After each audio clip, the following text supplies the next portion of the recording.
Welcome to my YouTube channel. यदि आप भी झारखंड कक्षपाल प्रतियोगिता परीक्षा 2025 का फॉर्म ऑनलाइन करना चाहते हैं तो आपको इस वीडियो में पूरा डिटेल्स बताएंगे कि कैसे आपको ऑनलाइन करनी है और क्या डॉक्यूमेंट्स लगेगी। तो चलिए वीडियो शुरू करते हैं। शुरू करने से पहले आपको एक बेसिक जानकारी दे दें कि इसका क्या रूल्स है। फ्रेंड्स,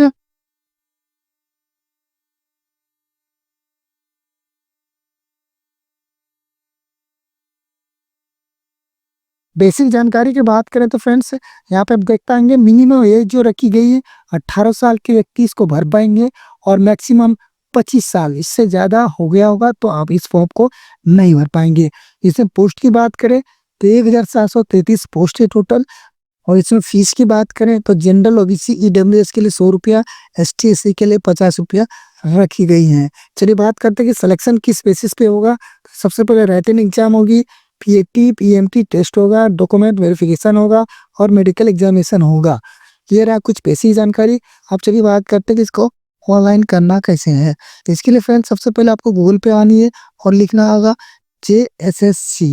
ये सब लिख के टाइप करके सर्च करेंगे तो आपके सामने ये फर्स्ट वाली वेबसाइट जो दिखाई दे रही है JSSC गवर्नमेंट ऑफ झारखंड, तो इस पे आपको क्लिक करना होगा। ये सब क्लिक करेंगे, यहाँ पे आपको JSSC का ऑफिशियल वेबसाइट पर ही डायरेक्ट कर दिया जाएगा। सबसे पहले आपको देखने को मिलेगा एप्लीकेशन फॉर्म अप्लाई, इस पे क्लिक करना है। जिस साथ क्लिक करेंगे आप नीचे देख पाएंगे यहाँ पे आपको एप्लीकेशन फॉर JKC 2025 का ऑप्शन दिखाई देगा और उसके जस्ट सामने अप्लाई नाउ का एक ऑप्शन दिखेगा। तो आपको अप्लाई नाउ पे क्लिक करनी है, फिर यहाँ ओके पे क्लिक कर देनी है। उसके बाद आपको झारखंड कक्षपाल प्रतियोगिता परीक्षा 2025 में रीडायरेक्ट कर दिया जाएगा। यहाँ पे आप 3 ऑप्शन देखेंगे। सबसे पहले रजिस्ट्रेशन, फिर है लॉगिन, फिर है फॉरगेट पासवर्ड।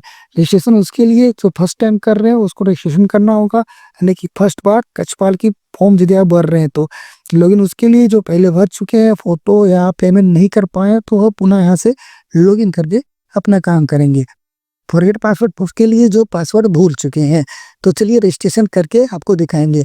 तो आपको क्या करने को रजिस्ट्रेशन पे क्लिक करना होगा।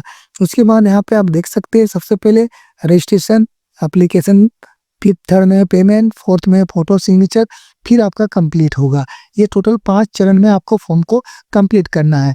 आप चाहे तो यहाँ से नोटिस भी पढ़ सकते हैं क्या क्या इसका रूल्स है। उसके बाद सिंपली नीचे आनी है और यहाँ पे आप देखेंगे सबसे पहले पूछी जाएगी आर यू एन इंडियन। तो आपको नो पे जैसे ही क्लिक करेंगे आप यहाँ देखेंगे कि you are not eligible for apply, यानी कि आप यदि बाहर से हैं तो इसे नहीं भर सकते। तो यस पे क्लिक करना है, फिर यहाँ अपना पूरा नाम डालना है। पूरा नाम डालने के बाद यहाँ डेट ऑफ बर्थ आप सेलेक्ट करेंगे, जो भी आपकी डेट ऑफ बर्थ होगी। उसके बाद फ्रेंड्स यहाँ आपको जीमेल आईडी डालना है।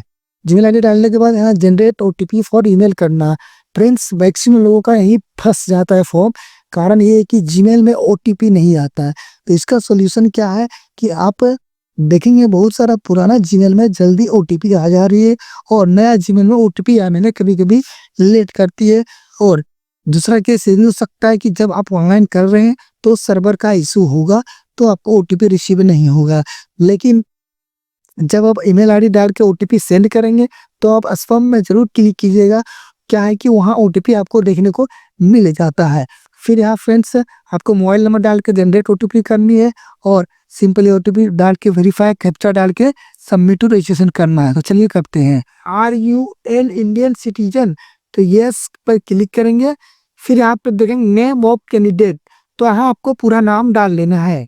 उसके बाद यहाँ से आपको स्क्रॉल करके कैलेंडर में अपना जन्म तिथि को सेलेक्ट कर लेनी है। उसके बाद फ्रेंड्स आपको यहाँ ईमेल आईडी डालना है। उसके बाद फ्रेंड्स आपको जनरेट ओटीपी फॉर ईमेल पे क्लिक कर देनी है। उसके बाद आप यहाँ पे देखेंगे नीचे ऑप्शन खुल के आता है कि inter OTP received what email. तो सबसे पहले आपको अपना जीमेल चेक करना होगा। उसके बाद आपको ओटीपी जो जीमेल में प्राप्त हुई उसे यहाँ इंटर कर लेना है। फिर नीचे आपसे मोबाइल नंबर मांगी जाएगी, तो मोबाइल नंबर आप इंटर करके जनरेट ओटीपी पे क्लिक कर देंगे। उसके बाद नीचे आएंगे तो यहाँ पे देखेंगे आपसे ओटीपी मोबाइल नंबर में भेज दी गई, वो डालनी है। ओटीपी डाल लेने के बाद फ्रेंड्स नीचे आपको ये जो कैप्चा दिखाई दे रही है ये वाला यहाँ फिल करना है। उसके बाद आप यहाँ पे देख पाएंगे फ्रेंड्स कि सबसे पहले आपको लॉगिन आईडी यहाँ दे दिया जाएगा और आपको एक पासवर्ड दे दिया जाएगा। ये आप नोट करके रख लेंगे क्योंकि फ्यूचर में ये बहुत काम आने वाली है।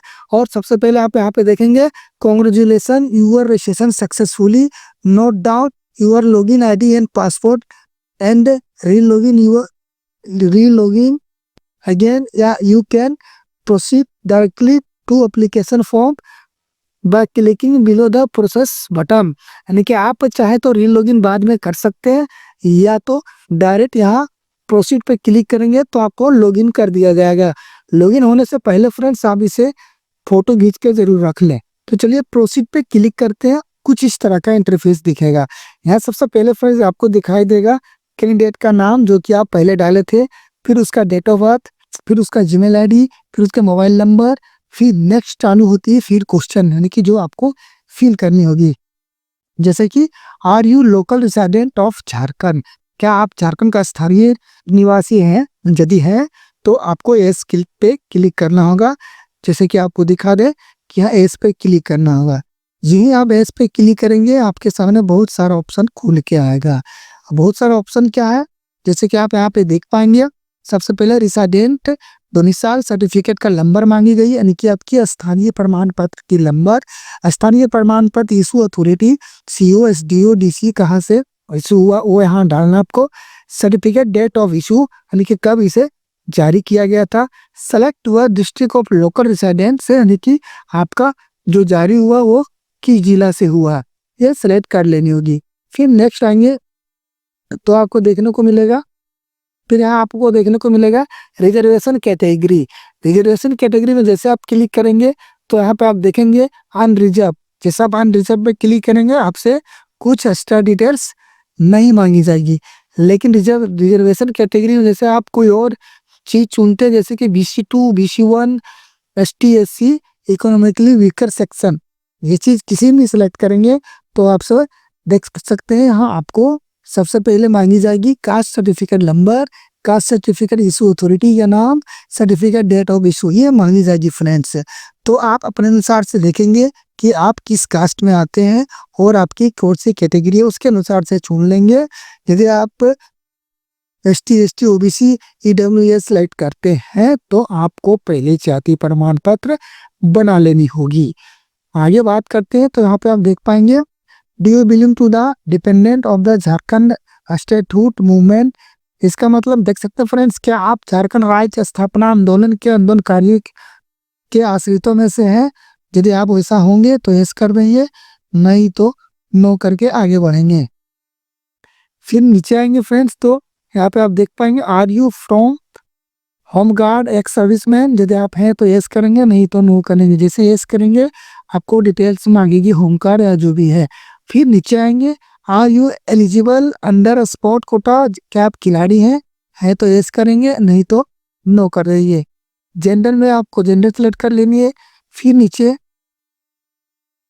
पेपर लैंग्वेज बहुत मायने रखता है, आप सेकंड लैंग्वेज कौन सी, सेकंड पेपर का लैंग्वेज क्या रखना चाहते हैं तो आप अपने अनुसार से चुन लेंगे।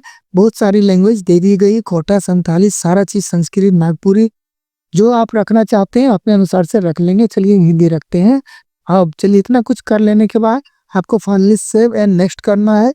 लेकिन उससे पहले आपको यहाँ आपको स्थानीय प्रमाण पत्र का डिटेल्स देना होगा। तो चलिए डिटेल्स पहले फिल करते हैं। नाम आ गई, date of birth, Gmail ID, mobile number, local resident of Jharkhand पे यस कर दिए।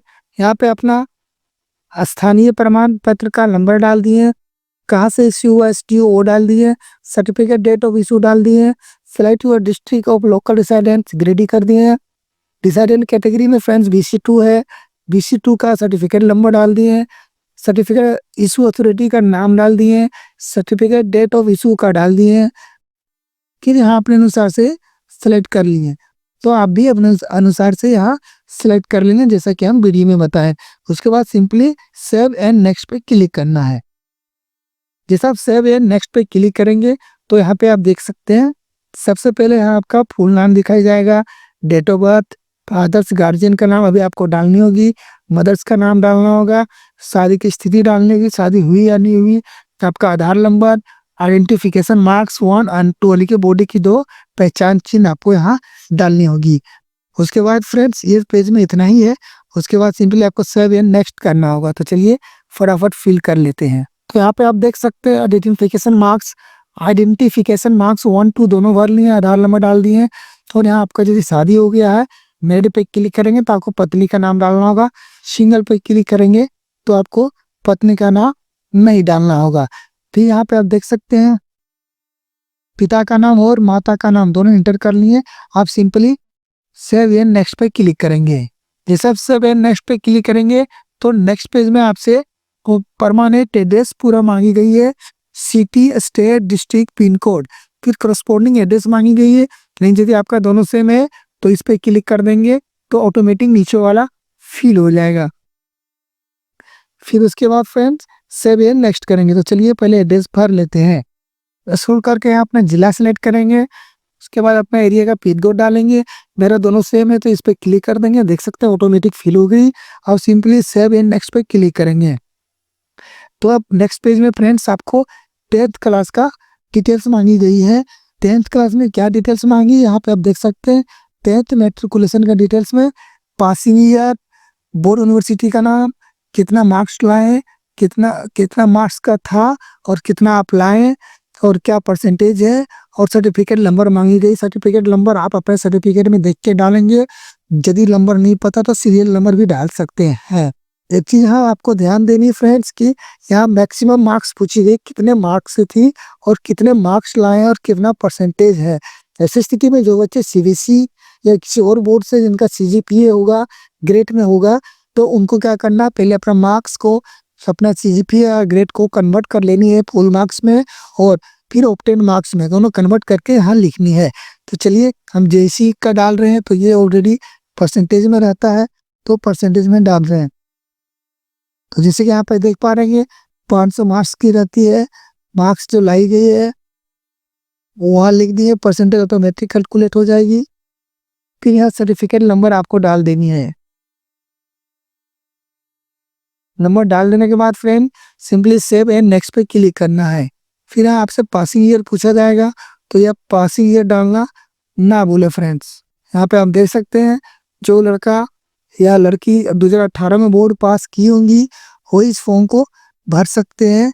उससे यदि पहले आप हैं तो नहीं भर पाएंगे क्योंकि एज आपकी ज़्यादा हो गई है, या तो कम है या तो ज़्यादा हो गई। तो अपने अनुसार से सिलेक्ट करेंगे और सेव एंड नेक्स्ट पे क्लिक करेंगे।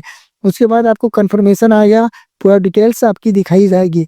एक बार जब आप कंफर्म हो लेंगे तो सिंपली यहाँ I have read the all introduction में क्लिक करके आपको सिंपली नीचे आ जानी है। यदि आपकी कुछ चीज़ गलती है तो यहाँ से मॉडिफाई भी कर पाएंगे। यदि लॉग आउट करना है तो लॉग आउट कर सकते हैं, और यदि सब सही है तो प्रोसेस टू पेमेंट पे क्लिक करना है। तो चलिए मेरा सब सही है, आप एक बार ध्यान से पढ़ लेंगे और प्रोसेस टू पेमेंट पे क्लिक कर देनी है।